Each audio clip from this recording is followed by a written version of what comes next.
beautiful prayers for all of us to do good.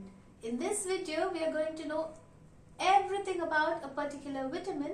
When I say everything, I mean it. We are going to understand its sources, its benefits, and of course the deficiency disease caused by this vitamin and some interesting findings. Well, you might be wondering what that vitamin could be, right? That vitamin is nothing but vitamin C. This vitamin is named based on the order of discovery. The first two vitamins which were discovered were vitamin A and B, and the third which was discovered was vitamin C, hence it got its name. Now that is its common name. Getting to know its scientific name, scientifically vitamin C is called the ascorbic acid. This is the chemical structure of ascorbic acid. Now, quickly going on to the key benefits of this vitamin. It is helpful in your immune support. It boosts your immune system. It enhances your immune system so that your immune system fights powerfully against the disease-causing organisms.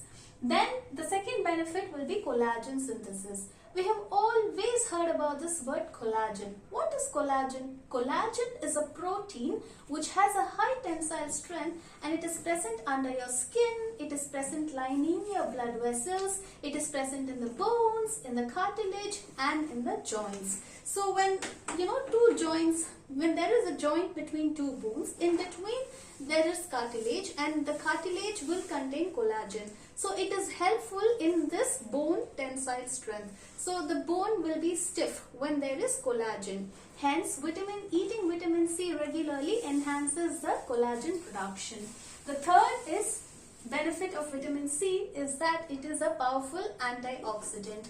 We have heard about antioxidants and free radicals. Now, what are free radicals? Free radicals are bad for us, but antioxidants are good for us. Free radicals are electron-hungry molecules. They take electrons from the neighboring chemical compounds, thus degrading or disturbing the other neighboring chemical compounds, thereby decreasing the cell's productivity, decreasing the cell's activity. Now, coming to this antioxidants, these antioxidants donate electrons to the free radicals so that the free radicals do not disturb the other chemical compounds. When other chemical compounds are disturbed, it creates a chain of reaction, borrowing electrons and borrowing electrons. Thereby, it can promote dangerous consequences within the cell. It may even lead to cancer or it may hasten the aging process. So, eating vitamin C fights against the free radicals. The fourth important benefit is it helps in the iron absorption. We all need iron-rich diet. We depend on plant sources and animal sources also for this iron. Now, when you are particularly depending on plant sources for iron, then you have to include vitamin C along with the plant source so that vitamin C enhances in the iron absorption into your body. That is why we find people, squeezing lemon juice over some healthy salads. It's just not a taste factor. It is for promoting the iron absorption. This is a scientific reason behind that. Now, it also helps in wound healing. When you have a cut, a wound or a bruise, then eating vitamin C rich diet enhances or speeds up the wound healing. That is why when people have surgeries and all, and when we go and meet them in hospitals, we do carry bags and bags of oranges so that it enhances wound healing. Then it is helpful in the eye health. It promotes eye health. Eating good amount of vitamin C on an everyday basis will delay cataract formation or even for that matter macular degeneration. Next, it is helpful in treating deficiency disease. Every vitamin's deficiency will lead to a disease. Now, the deficiency of vitamin C will lead to a disease called scurvy. So, when we eat good amount of vitamin C, it helps in the treatment of scurvy. More about scurvy, we are going to learn later about it in the video. Now, it also is helpful in the heart health. It relaxes the blood vessels. As I told you, vitamin C, collagen is present in the blood vessels. Eating vitamin C promotes collagen production, thereby relaxing the blood vessels so that blood can pass freely through the blood vessels. Then it is also helpful in the heart disease. Now, talking about this heart disease, research has proved that they tested it with 2,93,147 people for a period of 10 years. They observed that these people who were being studied, they on an everyday basis took 500 milligrams of vitamin C, and in them it was found that they did not develop heart disease compared to other people who did not take a daily dose of vitamin C. Then skin health. Now it is helpful in a supple skin, a lustrous skin. That is why this vitamin C is added in serums, in face packs and so forth, so that your skin health is maintained there. And common cold. Talking about common cold, it is a very aged story that vitamin C prevents cold, common cold. It's a traditional home remedy for treating common cold. Now, talking about this, during the COVID-19 times, they had split two groups of people in the hospitals. One group of people were continuously given vitamin C on an everyday basis, and the other group was not given. And then they found that the people who were receiving vitamin C on a daily basis although they did develop COVID, they did not have the severity of that infection. The severity was milder. That is what research says. So vitamin C is not treating, it's not treating, it does not completely prevent common cold, but it just helps in delaying the infection, delaying the spread of infection, and also it helps in reducing the severity. That is about this vitamin C. I did experience this, that when everybody got cold, when I was eating a good amount of vitamin C on a daily basis, for me the severity and the duration of the infection was very less. And then talking about type 2 diabetes, that is another key benefit. Research has proved that people who were on a continuous dose of vitamin C on an everyday basis did show reduced glucose levels in their blood. Then talking about this chronic disease. Chronic diseases we do get due to heart failure and so forth. So consuming on a regular dose of vitamin C does reduce the chronic disease. And then uric acid and gout. Uric acid is a waste product formed in your body due to various chemical reactions. Now if this uric acid is accumulated in your body, it leads to a disease called gout. Gout especially causes inflammation, that is swelling process in the joints, especially in the bigger toe. So then they found that taking vitamin C on an everyday basis did decrease the level of uric acid. This was scientifically proven. They studied it with 2,000 men, and they found that people who got continuous dose of vitamin C on an everyday basis did have lower levels of uric acid in their blood and did not develop gout. Now, memory and thinking. So vitamin C on an everyday basis does delay neuron degeneration. That is, what neurons are there in your brain. Now, research is proving that when there is any inflammation, that is a swelling in the brain or in the spine, it leads to dementia, that is memory loss. But taking vitamin C reduces the inflammation in these areas, thus you do not develop dementia. Then lead poisoning. If you are silently poisoned with lead by someone who don't like you, it's just a joke, but I'm just trying to tell it to you. So then what happens is that you can get rid of that lead poisoning by consuming a high dose of vitamin C. So vitamin C does not allow lead to accumulate in your body. Lead, it could be getting into your system due to various other food sources, but consuming vitamin C does not allow the lead to accumulate in your body. Now these are the key benefits of vitamin C. Now coming to the food source. Now talking about the food source, there are so many food sources like cantaloupe. We all have heard about cantaloupe. Now this is the cantaloupe. They call it muskmelon.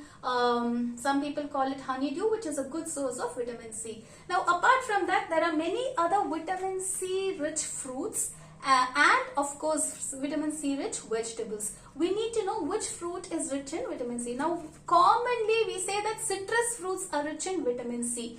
Now when you talk about citrus fruits, it only refers to oranges, lemons, grapefruits, mandarins. But what about other fruits which are not citrus fruits? They also do contain vitamin C. For example, I'm just giving you a recommendation where we are talking about the plant source and the dose of vitamin C in that plant source. This is for 100 grams. How many milligrams are there? Gooseberry, it has 445 milligrams per 100 grams.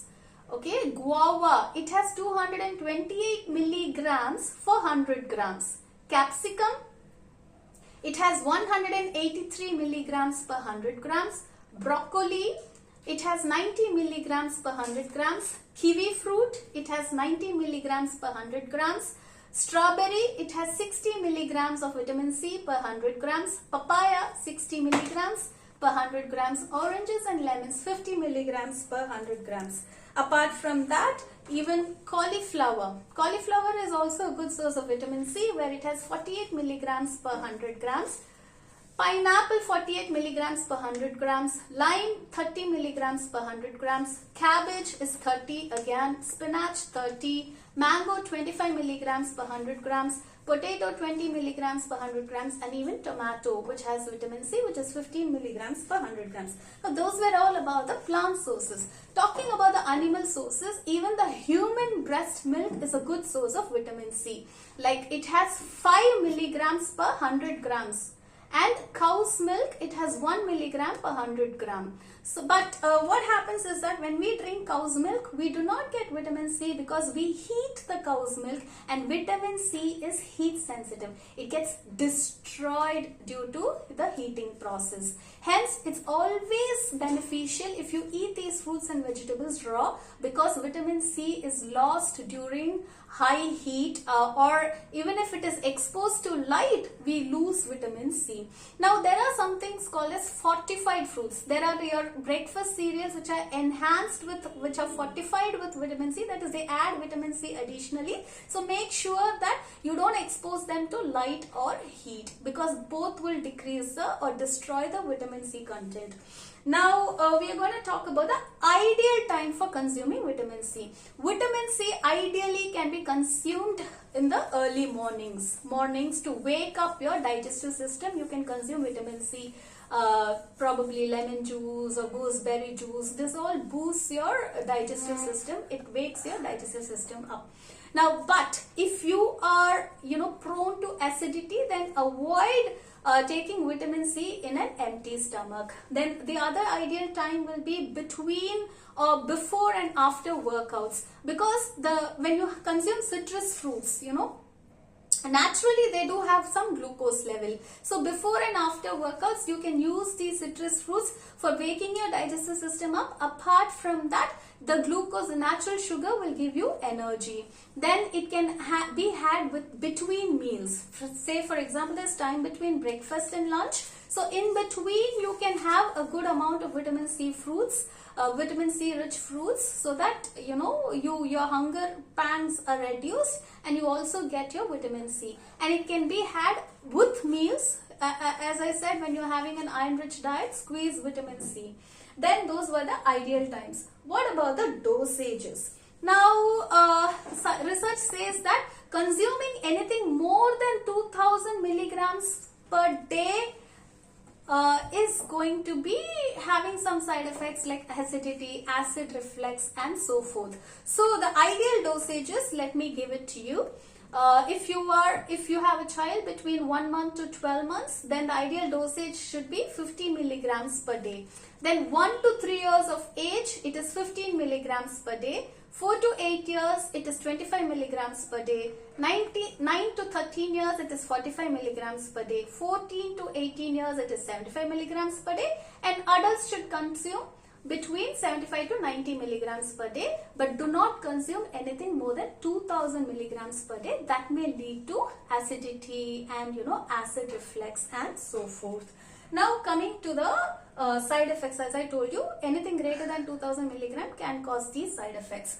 Talking about the deficiency disease. The deficiency of vitamin C will lead to a disease called as scurvy. Scurvy is also called as sailor's disease. Why? In the 1740s, when people were going in the voyage by the ship, they used to travel like 5 to 6 years continuously in the ship, and they did not have access to fresh fruits and vegetables. They only depended on canned foods and vegetables, which did not have vitamin C, and they developed the sailor's disease called scurvy, and many lives were lost in during the voyage, and the carcass, that is the dead bodies, used to be thrown away into the sea, because they lost so many lives due to this sailor's disease. Scurvy is a very deadly disease, although it can be easily treated by consuming vitamin C on an everyday basis. Now, what can scurvy do to you? Scurvy can, lead to blood loss. They can open up the already healed wounds. They can, the blood capillaries, due to lack of collagen, the blood capillaries within your body can burst, and then, it can lead to internal bleeding process. You can develop such bleeding process internally and externally also. Scurvy can lead to loss of teeth. What can scurvy do? Scurvy can lead to loss of teeth, because collagen is present in your gums, and this collagen holds your teeth firmly to your gums. When this collagen is lost, then your teeth, you will have bleeding gums, and then you will lose your teeth, and you will have suppurating wounds, that is pus-filled wounds and so forth. So it is ideal that you have a good amount of vitamin C on an everyday basis, and even it is good for your eyes. As I told you, it delays cataract and does not allow or prevent macular degeneration. Now, there was a person who got a Nobel Prize in the year 1970. He was Linus Pauling. He is Linus Pauling. He has linked vitamin C, and he has talked about its link with the common cold. So he says that people who are getting a daily dose of vitamin C are showing milder severity in the common cold and lesser duration, and he also got a Nobel Prize for it. So I do recommend that you take your daily dose of vitamin C, and like how you eat breakfast, lunch and dinner, do add vitamin C however and whenever possible. Till we meet again, prayers. Shalom.